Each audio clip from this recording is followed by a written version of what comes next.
Halo, apa kabar Anda semua? Kembali berjumpa dengan saya, Hersbun Arif, dari Forum News Network. Hari ini adalah tanggal 30 September. Dan seperti biasa, ketika 30 September, kita memperingati kekejaman peristiwa G30 SPKI. Bagaimana kita memahaminya, saya akan mengajak Anda untuk berbincang dengan Bung Rocky Gerung, Profesor Akal Sehat. Bung Rocky, iya. Jadi banyak orang yang bertanya-tanya sih, mengapa sih kemudian peristiwa G30 SPKI ini selalu diperingati gitu, dan seolah-olah kok kita membangkitkan hantu gitu. Ya, sejarah Indonesia akhirnya mentok di soal G30 SPKI. Karena itu sekaligus sejarah dunia. Kita harus lihat peristiwa itu di dalam perspektif dunia tuh, bukan karena persaingan militer dan komunis, tapi ada situasi perang dingin pada waktu itu di awal tahun 60-an, yang bahkan udah dimulai sebetulnya dari tahun 40-an itu kan, setelah Perang Dunia Kedua kan selesai, lalu terjadi kubu Timur Barat itu. Ada NATO, ada Fakta Warsawa. Lalu kita ingat ada doktrin dari Menteri Luar Negeri ya, senator dari Republik yang namanya McCarthyism, yang asal tuduh aja, pokoknya kalau berbahaya bagi negara dituduh komunis segala macam itu. Jadi berlangsunglah peristiwa itu di dalam setting internasional. Nah hari ini atau pada setiap hari menjelang 1 Oktober yaitu tanggal 30 September, bangsa ini dipojokkan lagi di dalam soal yang seharusnya sudah bisa diselesaikan oleh pemimpin-pemimpin negara. Karena perintah dari reformasi adalah selesaikan soal masa lalu, soal sejarah masa lalu, kejahatan hak asasi manusia, bukan sekedar soal 65, tapi ada soal lain, soal macam-macam itu, yang disebut sebagai pelanggaran hak asasi manusia. Nah, saya menganggap bahwa fasilitas untuk itu sebetulnya tersedia tuh, yaitu kemampuan kita untuk membaca sejarah secara lengkap, justru setelah peristiwa itu berlangsung lama. Dokumen-dokumen CIA udah dibuka, sebagian besar 60-70% udah bisa diakses, dan secara nyata ada keterlibatan CIA dalam peristiwa itu. Tetapi dalam konteks hari ini, orang kembali angkat sebut aja elemen dendamnya tuh. Dan itu tentu berkaitan dengan keadaan hari ini, di mana ada semacam fobia. Jangan sebut fobi itu psikologis. Ketakutan yang real, karena pemerintah tidak mampu menjamin kesetaraan perlakuan terhadap warga negara, terutama kalangan Islam. Jadi saya menganggap peristiwa ini adalah cermin dari ketidakmampuan pemerintah untuk menghasilkan demokrasi dan kesetaraan warga negara. Nah, kita baca misalnya tadi ada analis dari Australia, Greg, menulis dengan tajam dan merumuskan bahwa pemerintah Indonesia memang mempersekusi Islam itu. Nah, Islam selalu bereaksi berdasarkan past event, yaitu ketika Islam dikepung, maka kontra atau reaksi baliknya adalah soal komunisme, karena dianggap bahwa hanya komunisme yang memusuhi agama segala macam. Jadi terlihat bahwa pemerintah juga nggak menyiapkan semacam frame untuk bukan mendamaikan, tapi mendudukkan persoalan ini dalam konteks hari ini. Itu duduk perkaranya. Ya, dan tetapi kan ketakutan itu bukan hal yang mengada-ada, karena salah satu banyak sekali persekusi terhadap ulama. Kemudian ada labeling yang kita kenal khas PKI gitu ya. Kalau sekarang muncul istilah kadrun, di masa PKI dulu kan ada istilah 7 setan kota, Antek Nikolem dan sebagainya. Yes. Gitu. Dan yang juga menarik tentu saja berkaitan dengan dinamika di DPR, yakni diusulkannya RUU HIP dan kemudian menjadi RUU PPIP. Itu kan semua memori orang tentang komunis, awal-awal meledaknya komunisme jadi terulang kembali, terrecall kembali gitu, Prof. Betul, jadi itulah akhirnya tersambung sejarah itu dengan kejadian hari-hari ini, soal PPIP, dan masih ngotot, soal, ya betul tadi seluruh gejala itu memperlihatkan bahwa kecurigaan itu berdasar, dan dasarnya adalah ketidakmampuan pemerintah untuk menerangkan apa sebetulnya yang sedang terjadi. Kan pemerintah selalu bukan buang muka, tidak mau melihat dengan mata apa yang sedang berlangsung. Selalu dibantah bahwa radikalisme memang ada. Ya, tapi terangkan apa yang dimaksud dengan radikalisme. Jadi sebetulnya sinyal hari ini, terutama dengan peristiwa Pak Gatot kami yang dianggap sebagai tokoh yang ingin agar supaya dendam sejarah itu diingat ulang. Sebenarnya bukan di situ soalnya. Ketidakmampuan pemerintah untuk menghasilkan demokrasi menyebabkan orang pergi pada kecurigaan-kecurigaan masa lalu. Dan itu adalah sah karena sekuensisnya terbaca, ada peristiwa-peristiwa yang membuat terutama umat Islam menganggap bahwa kami disingkirkan dari politik, dan dalam analisis sejarah penyingkiran itu adalah kelakuan dari Partai Komunis. Kan itu berdasar sebetulnya kan.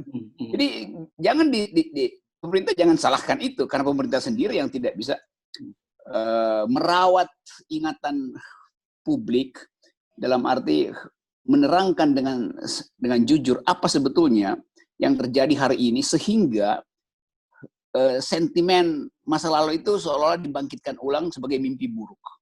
Ya. Dengan kata lain, pemerintah tidak menyiapkan kenyamanan untuk tidur secara aman sehingga orang terus mimpi buruk. Ya. Oke, jadi kan tadi Anda menyinggung tulisan dari Greg Philly ya, dari Australia. Yes. Kan? Dia clear menjelaskan bahwa soal konservatisme agama dan sebagainya dalam sebuah negara demokrasi itu sebagai sebuah wacana itu harusnya sah-sah saja gitu. Tapi kemudian ternyata di pemerintahan Jokowi ini justru dimusuhi, dan itulah kemudian dia menyebut bahwa pemerintah ini cenderung menjadi diktator. Ya itu soalnya kan, dan berkali-kali kita diskusikan di forum ini bahwa kenapa mesti melarang orang berpikir tentang khilafah gitu. Kenapa melarang orang berpikir tentang komunis, tentang sosialis, tentang kapitalis, segala macam. Kan hukum tidak mengatur pikiran orang, hukum mengatur perbuatan orang. Jadi negara tidak mampu untuk melihat bahwa kemerdekaan berpikir itu dijamin oleh undang-undang dan tidak boleh dihalangi. Nah, penghalangan itu yang menyebabkan umat Islam bereaksi, kenapa orang boleh nulis tentang komunisme, kenapa kami tidak boleh bicara tentang khilafah? Padahal dua-duanya cuma diskursus di kepala. Hukum baru bertindak bila ada perbuatan. Hukum nggak bisa bahkan menguji pikiran pun nggak boleh, apalagi menghukum pikiran. Ya. Jadi saya kira itu poinnya, dan si Greg itu benar bahwa ya yang terjadi memang itu yang terlihat. Karena dengan istilah radikalisme, istilah fundamentalisme, istilah teroris, semua itu menteror pikiran umat Islam. Dan berhak umat Islam untuk bereaksi. HTI dibubarin, saya bilang saya bukan pendukung HTI, tapi hak HTI untuk mengucapkan pikirannya itu tidak boleh dilarang, karena di dalam pikiran HTI bisa diuji kemasuk akalannya sesuai nggak dengan Pancasila, atau bisa berlaku nggak secara sosiologis. Itu sama aja masalahnya kan. Ya. Jadi sekali lagi, kegagalan negara untuk memahami hak ekspresi politik publik itu meledak di dalam bentuk yang hari-hari ini disebut pro kontra antara mereka yang pro dan kontra terhadap film G30S, pengibaran bendera, segala macam. Nah, sialnya negara langsung bereaksi secara tidak proporsional. Kan negara menganggap nggak perlu karena ABCD. Atau ya sudah tidak ada PKI karena FGH. Itu ngapain bereaksi begitu? Padahal bukan itu yang dituntut oleh masyarakat. Yang dituntut masyarakat adalah imparsialitas di dalam merawat kesetaraan warga negara dan tidak diskriminatif terhadap umat Islam. Ya. Tadi Anda kan atau terhadap politik Islam. Ya, Anda menyinggung tentang setting perang dingin pada waktu itu ya, tahun menjelang 65 ada. Tapi pada waktu itu kan komunisme ada poros Soviet dan ada poros Cina. Nah, kalau kita tarik sekarang ini kan bagaimanapun juga hantu itu dihidupkan kembali karena kedekatan pemerintah kita dengan Cina yang kita sebut sebagai dulu poros Peking, sekarang dengan poros Beijing gitu. Yes. Ya itu soalnya kan, jadi memori orang itu diingatkan ulang pada peristiwa menjelang 65 ketika ada persaingan antara Moskow dan Peking, lalu Indonesia akhirnya melihat pola Peking gitu. Dan itu yang bisa kita anggap sebagai peristiwa dunia sebetulnya. Kan salah menganggap bahwa komunisme itu satu blok itu. Ada blok Cina, padahal ada blok Cina, ada blok Rusia. Bahkan di Rusia sendiri, pertentangan di antara pimpinan Partai Komunis kan berlangsung terus kan. Misalnya kepemimpinan Lenin dikritik oleh Stalin, Stalin dikritik oleh Khrushchev, Khrushchev dikritik oleh Brezhnev. Jadi berubah terus kan. Di dalam salah satu tokoh yang kontroversial adalah siapa namanya ini yang lari ke Amerika Latin gitu, Kautsky, Karl Kautsky, yang bertentangan dengan pikiran Stalin karena dianggap Stalin otoriter dan Stalin ingin bikin yang dia sebut negara komunis di di Rusia aja. Lenin punya pikiran enggak, komunisme itu baru berhasil kalau seluruh dunia dimerdekakan dari kapitalisme. Jadi konstelasi yang dulu pernah ada, yang kita sebut sebagai era Perang Dingin, akhirnya terlihat ulang dalam kawasan pertandingan politik antara Amerika dan Cina di Cina Selatan. Jadi sangat sah untuk menganalisis bahwa potensi Indonesia untuk jadi wilayah koloni Cina secara ideologis juga terbuka. Karena memang diperlihatkan Indonesia perdagangan, politik luar negerinya itu mendekat ke Cina itu. Karena itu sah kalau orang berpikir bahwa Indonesia akan masuk dalam proksi Cina, dan karena itu berarti potensi untuk dikomuniskan itu akan berlangsung, sama seperti Cina masuk ke negara-negara lain di Afrika misalnya dan mulai menguasai ekonomi, atau yang lebih eksplisit masuk ke Tibet dan mengakuisisi Tibet ke dalam wilayah komunis dengan cara kekerasan itu. Jadi beralasan karena masyarakat kita mampu untuk melihat potensi Cina untuk jadi superpower baru di Asia terutama, atau Asia Tenggara khususnya. Nah, bagaimana dengan kalau Anda melihat soal bahwa komunisme ini sebenarnya hantu karena bagaimanapun sebenarnya ideologi komunis itu sudah bangkrut gitu. Atau bukan komunis, sebenarnya PKI-nya ya.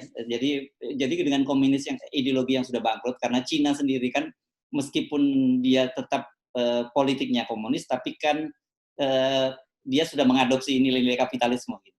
Itu bagaimana kita mendudukkan persoalan itu? Ya, itu yang salah dilihat oleh pemerintah. Pemerintah menganggap memang udah nggak ada pakem dunianya. Kuba udah nggak komunis lagi, Cina nggak komunis. Yang sekarang masih dianggap komunis Korea Utara. Padahal orang anggap Korea Utara bukan sekedar komunis, dia militeristik gitu. Nah, soal ini yang menerangkan bahwa kemampuan kita untuk membaca ideologi komunis itu tidak didasarkan pada definisi, tetapi pada dalam hal ini kemampuan Cina untuk berubah menjadi superpower, dan kita tahu bahwa Cina dikendalikan oleh partai komunis. Kan itu pikirannya tuh. Ya. Jadi tetap dianggap bahwa Cina akan mengekspor politik ekspansionisnya karena di sana tidak ada demokrasi. Jadi pemerintah mesti lihat sebetulnya Cina sebagai negara yang tidak demokratis. Itu urusan Cina memilih tidak demokratis. Tetapi jangan halangi orang untuk menganggap bahaya Cina itu adalah sepaket dengan bahaya komunisme. Kan itu dasarnya kan. Lain kalau pemerintah Cina itu tidak dipimpin oleh komunis. Gitu. Jadi soal-soal begitu yang gagal dipahami oleh negara, karena itu negara atau pemerintah sebetulnya bereaksi terlalu konservatif terhadap tuntutan untuk nonton film. Ya biasa aja orang menonton film ya suka-suka aja. Nggak usah bilang ya kami tidak izinkan, ya apa gunanya tuh diizinkan nggak diizinkan, film itu ada di YouTube, orang bisa akses kok. Ya. Oke. Nah, bagaimana agar hal-hal semacam ini tidak terus berulang dari tahun ke tahun dan kita sebenarnya juga hanya berputar-putar di situ saja? Sebetulnya ada masalah lebih kompleks lagi. Itu ada soal Papua hari-hari ini itu. Yang seharusnya pemerintah fokus ke situ, karena itu adalah soal yang real gitu kan. Yang dulu di zaman Gus Dur nggak ada problem, karena Gus Dur dengan sangat manusiawi mampu untuk menghidupkan politik humanitarian di situ. Pada zaman Mega justru terjadi peristiwa pembunuhan Teis Elwi itu pada waktu itu. SBY bikin Papua itu kembali tenang karena ada Des Papua yang mengakses ekonomi politik segala macam dan nggak ada problem. Sekarang justru dalam pemerintahan Jokowi itu Papua bergolak lagi itu. Jadi itu lebih penting sebetulnya dilihat oleh pemerintah daripada melarang-larang orang untuk nonton G30 PKI. Jadi dari segi itu pemerintah mau mengalihkan fokus dari Papua ke soal-soal komunisme. Yang kedua, diputuskan waktu kita reformasi untuk menyelesaikan soal komunisme ini. Maka dibentuklah fasilitas percakapan antara korban dan pelaku, upaya untuk menghasilkan rekonsiliasi. Tapi itu gagal terus karena pemerintah nggak mampu untuk mengaktifkan imajinasi demokrasi sehingga orang lega untuk bicara soal peristiwa masa lalu. Nah, di dalam model-model penyelesaian rekonsiliasi itu memang susah kalau dua pihak itu harus saling mengakui itu.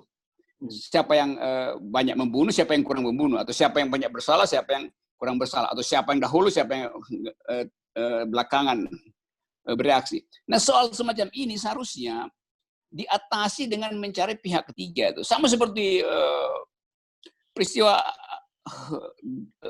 apartheid juga diselesaikan karena ada pihak ketiga yang mau dengan besar hati menjadi penengah. Gitu. Ada Nelson Mandela di situ. Di Nicaragua ada pihak ketiga, kalau nggak salah itu Carter Foundation, yang masuk untuk menyelesaikan konflik rejim kiri dengan problem hak asasi manusia. Sandinista versus militer di situ. Jadi soal-soal semacam ini sudah bisa diselesaikan kalau pemerintah punya imajinasi untuk menghasilkan ulang kesetaraan orang berargumentasi kan. Sekarang nggak ada kesetaraan itu, soalnya pemerintah menguasai opini publik. Padahal ya film G30S itulah versi Orde Baru, nggak apa-apa ditonton. Ada versi lain yang dibikin oleh siapa, Oppenheimer dulu soal act of killing segala macam. Dia bisa bikin versi lain. Jadi diskursus itu memang diperlukan supaya sejarah itu didudukkan dengan benar, dengan perspektif yang makin lama orang makin mengerti itu. Macam-macam buku udah banyak ditulis, ada versi Cornell Papers, Ben Anderson, ada versi udah begitu banyak buku ditulis. Tapi pemerintah selalu bereaksi. Nah, reaksi itu yang menyebabkan umat Islam menganggap bahwa dia selalu dipojokkan sebetulnya itu. Ya. Nah, tadi Anda menyinggung soal Nelson Mandela. Itu kan salah satu coach yang paling banyak di quotation dari forgive but not forget gitu ya. Jadi dalam konteks ini kan sebenarnya ketika kita memperingati 30 September sebagai pemberontakan G30 PKI tidak ada salahnya kan dalam konteks yang kita sebut Nelson Mandela Way gitu. Yes itu. Dan itu memang yang mesti diucapkan hari ini tuh. Karena itu memperingati itu bukan mengungkapkan dendam. Kan sebetulnya orang yang mau lihat itu itu ada peristiwa dan peristiwa itu melibatkan dua kekuatan yang memang bersaing secara politik keras karena disponsori oleh persaingan perang dingin waktu itu kan. Militer dengan sendirinya khawatir kalau kekuasaan jatuh pada komunis. Komunis juga menganggap hal yang sama. Jadi itu adalah pertandingan politik dengan korban yang banyak. Nah, bagi saya yang dari 20 tahun lalu mengikuti soal ini di LBH, di lembaga forum rekonsiliasi, menganggap bahwa yang ingin kita perbaiki sebetulnya adalah pengertian tentang apa yang terjadi pada waktu itu. Ada konflik politik, tetapi ada bagian-bagian yang diseret ke dalam konflik itu tanpa dia tahu tuh. Kalau ada petani yang dikasih pacul lalu dianggap PKI itu. Padahal dia cuma dapat pacul. Nah, kesalahan PKI juga mengklaim ada 40 juta, ada 3 juta aktif, 20 juta pengikut, dan dianggap bahwa sampai 20 juta pengikutnya. Nah, kalau 20 juta kenapa kalah gitu kan?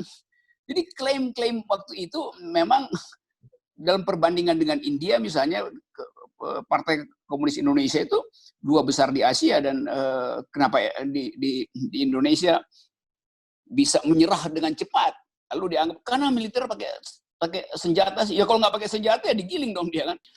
Jadi Bung Rocky, dalam situasi semacam ini tadi saya menanyakan bagaimana supaya ini tidak terulang. Dan kemudian apakah salah satu penyebabnya juga karena demokratisasi, karena ada kecenderungan kan bukan hanya kita di dalam negeri, bahkan para pengamat menganggap bahwa ada kecenderungan pemerintah kita kembali menjadi otoriter. Karena itu muncullah kemudian perlawanan-perlawanan, dan salah satunya yang paling mudah adalah menghidupkan kembali PKI. Ya, itu baseline dari analisis kita. Dalam keadaan tidak terbuka dalam keadaan pemerintah tidak punya legitimasi untuk menghasilkan harapan, maka orang akan bertengkar untuk hal-hal yang bagi sebagian orang dianggap nggak ada gunanya, tapi bagi mereka yang tersingkir dari politik menganggap bahwa itulah satu-satunya alat untuk mempersoalkan keadilan. Jadi memori kita dikembalikan pada 65 karena keadaan hari ini dipersepsikan sedang menuju pada kekacauan politik.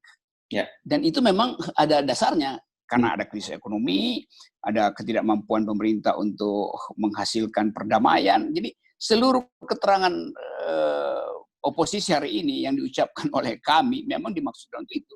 Ya. Yang aneh adalah orang menganggap bahwa kami itu jangan sok klaim benar. Kami memang tidak, KAMI maksud saya, tidak pernah mengklaim kebenaran. Kami justru mempersoalkan klaim kebenaran dari kekuasaan. Jadi jangan dibalik-balik.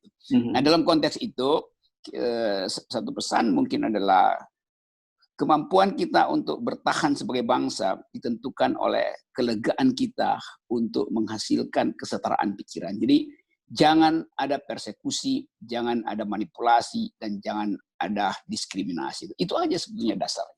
Baik. Oke, terima kasih Bung Rocky. Sampai jumpa.